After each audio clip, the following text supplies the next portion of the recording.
What is going on, Colts Nation? Welcome back to another episode of Bring the Juice. Your guys, Derek and Cody, with you as always.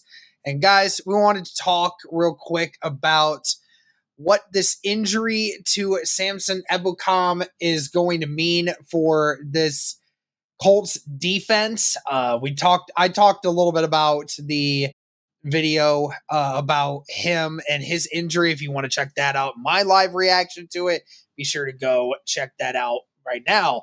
But we're going to go ahead and kind of talk about what this is exactly going to do to the Indianapolis Colts.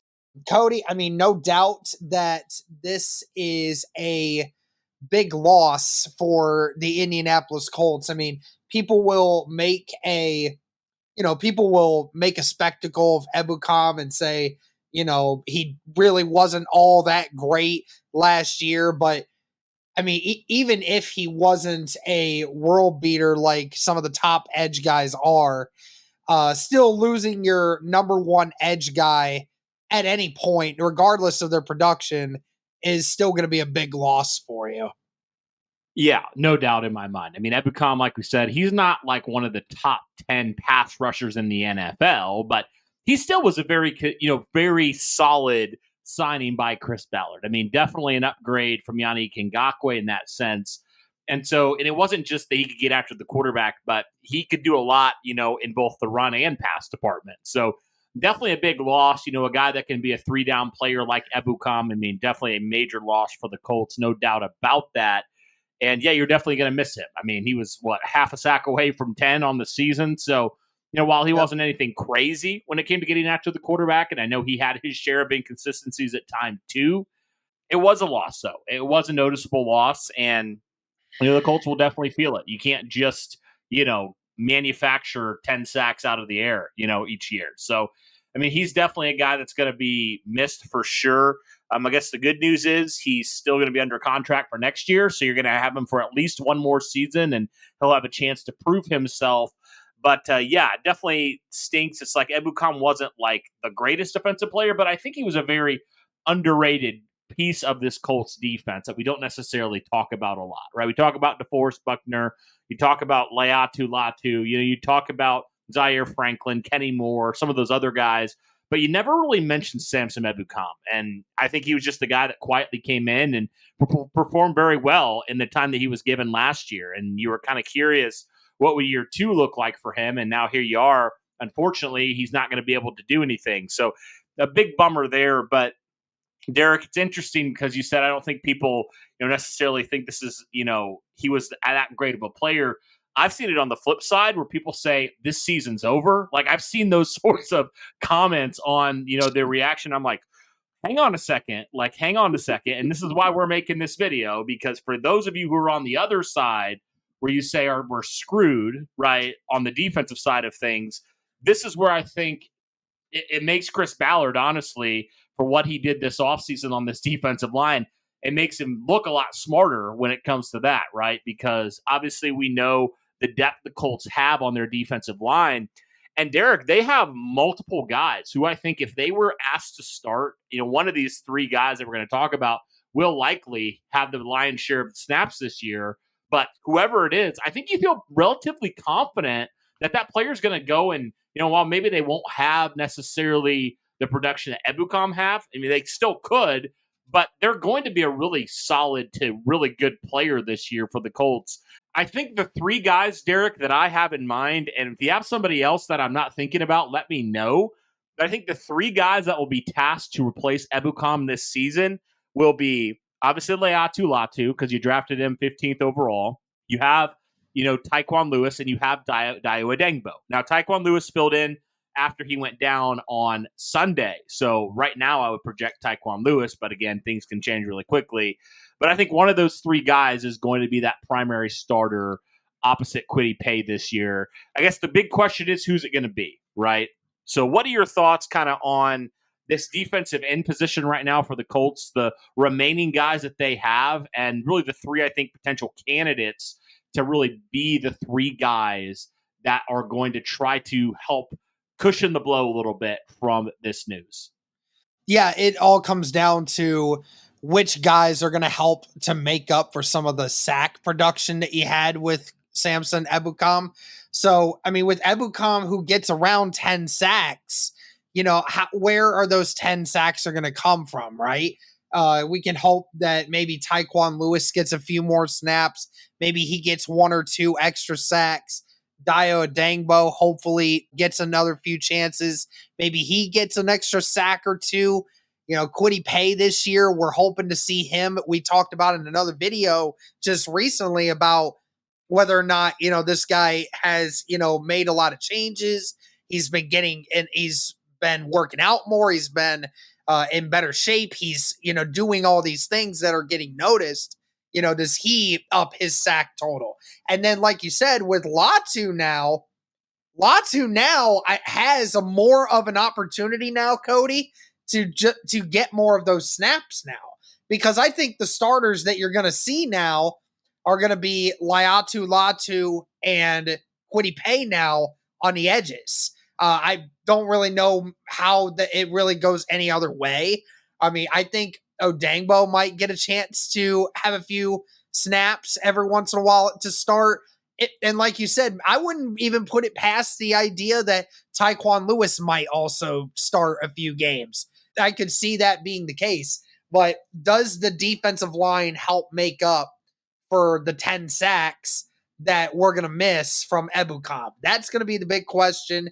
And I definitely think they can because, as you said before, knowing now how great the depth is for the Colts defensive line, specifically the edge group, it's really important now to have that because, like you said, now you lose your best edge guy and you need somebody to step up and do that. I do wonder as well, Cody, if this is going to impact the secondary any more than what we already have. Like you and I have always said, the best aid to a secondary is a great pass rush. And if the pass rush isn't as good anymore, it puts more stress on the secondary. So this scares me more for the secondary than what it does to me for the edge group, because the edge group has guys, and we have good, solid guys, and we have one guy that might potentially blow up. We have no idea yet. So I'm not as worried about the edge group when it comes to this. More concerned about the remainder of the defense that was relying on Ebukam, who is a reliant pass rusher. And if we don't have that anymore and we don't have someone to replace that, that could turn out to be a very bad thing for this secondary. Yeah, and I guess, Derek, for me, I'm not as panicked because I just look at this defensive line and I say, man, think about, if Ebukam was in there and you have all these players, you have Dio, you have Latu, you have Tyquan Lewis, who, mind you, played on third down last year. Like, who in the world was going to be on the bench? Was it going to be Tyquan? Was it going to be Dio? Like, who's going to be that guy? I would think probably Tyquan, right, with the healthy Ebukam. But now I think it opens the door for some of these very effective guys to get more opportunities, especially on third down, right? Tyquan Lewis, he had the best pass rush win rate of anybody on the team last year. So you would hate to have that guy on the bench, right? So the pure depth of this defensive line, it's being tested. And I think if it was any other position, I'd be a lot more inclined to be a lot more worried. Now, obviously, Ebukam, great for the Colts last year, but, Derek, let's not pretend like Ebukam's been this 10-sack guy his whole career, right? I love Ebukam. I love that signing. I thought that was a great signing, but I'm kind of looking at it and I'm like, is this something where it's going to benefit a guy like Leatu Latu because he's going to have to be out there? And he's going to learn and he's going to get better a lot quicker than opposed to maybe being more situational in his rookie season, right? They're going to have to rely on him even more now, right? And I think that makes that selection at 15 now look even more like necessary, right? So for me, I'm like, yes, this sucks. I hate the fact that Ebukam, who was so good for the Colts last year, is out for the year. But I mean, he's getting closer to 30, Derek. And you have this young guy in Latu waiting in the wings. And I think he has an opportunity here to really get a lot of snaps early on. I really do think that. And if he's as good as the Colts believe he is and will be, I want to get him on the field sooner rather than later. So that's just my opinion on it. I know it was kind of a logjam already with Ebukam in there, and obviously you never want to see a player like Ebukam or anybody go down with injury. But could it be a positive thing for a guy like Laiatu Latu, just getting more opportunities now to be on the field beyond just third down?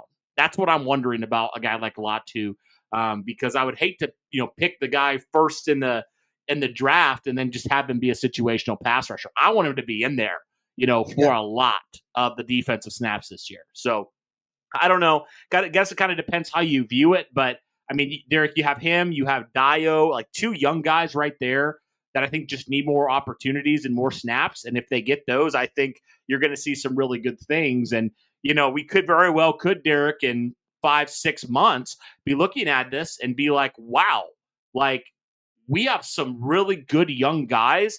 And maybe they wouldn't have had as many opportunities if, Ebukam was healthy. Right? That's what we may be doing. Now, it may turn out that we're like, man, we really missed Ebukam this year. Like, it could go either way, right? But I'm hoping, and that's kind of the silver lining, is like you have some young guys that you believe can go out there and play some quality snaps for you and can be kind of your long-term future for the position, right? Because let's face it, Ebukam's not going to be the long-term piece, right? He's 28, 29 already. So, I mean, he's getting a little up there in age. Well, as you have Latu and Dio Dangbo and some of these other guys who are in their, early to mid 20s that you're like, let's give them the opportunity here. So that's kind of how I view it. If you're looking at like a positive spin out of all this, as positive as you can make it off an injury like this, I guess that's what I would say is it gives these young guys more opportunities to be on the field and to just continue to grow. Yeah, very similar to how the Colts secondary room had to adjust last year to injuries.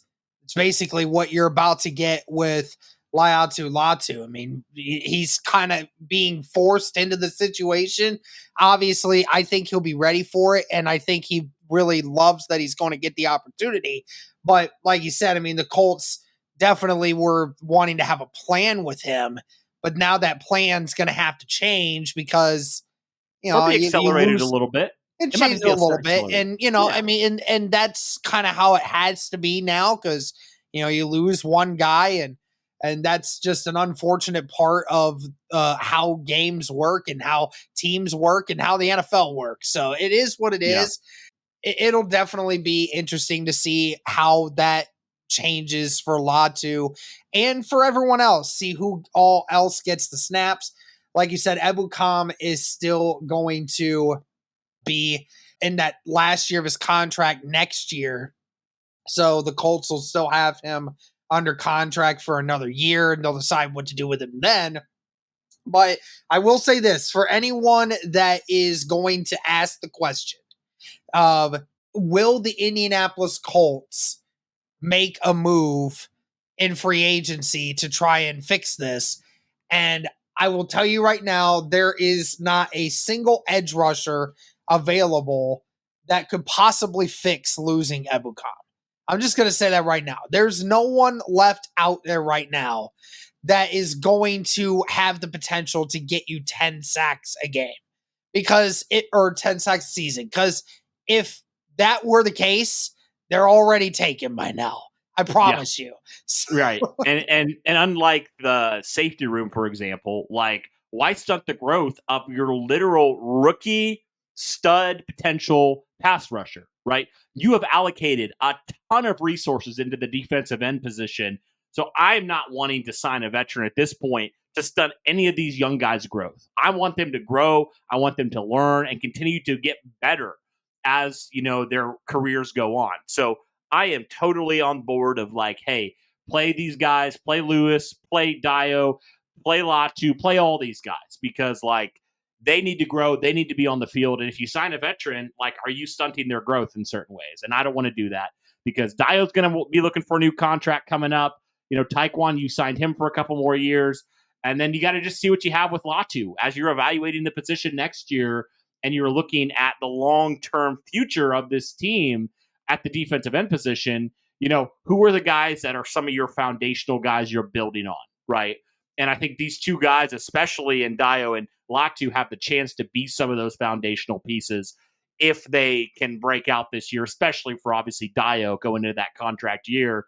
But there's going to be an opportunity here, man. So while it sucks, I think for the long term, it might actually be a positive thing for Indianapolis. As much as you can make a positive thing out of a negative situation, it might be positive in the sense of the long term solution for the Colts. And well, I know you compared it to the corner room last year, but I mean, let's be honest. You're not losing what you lost last year at the corner position. You're not losing multiple starters. Obviously Ebukam was a starter last year, but I mean, you have some other guys who played quality snaps. So that's why I feel a lot better about it than maybe we felt last year about the young secondary, because there's still a lot of quality guys in here that have shown they can be productive when on the field. And then you have the unknown, obviously, with Latu in there. What can he do his rookie season? And, we've seen people project Latu, Derek, as a guy that could be in contention for Defensive Rookie of the Year. So can he do that? We'll see on that. But, yeah, it's going to be interesting to see how the Colts try to fill the void. Who is it starting out, and how does the snap count kind of factor in through the course of the season? Guys, let us know what your thoughts are here on this defensive end position, how you believe the Indianapolis Colts will address it with the loss of Samson Ebukam to an Achilles injury. Let us know all those things in the comments down below. But that'll do it for this one, guys. Thank you so much for tuning in. And as always, go Colts.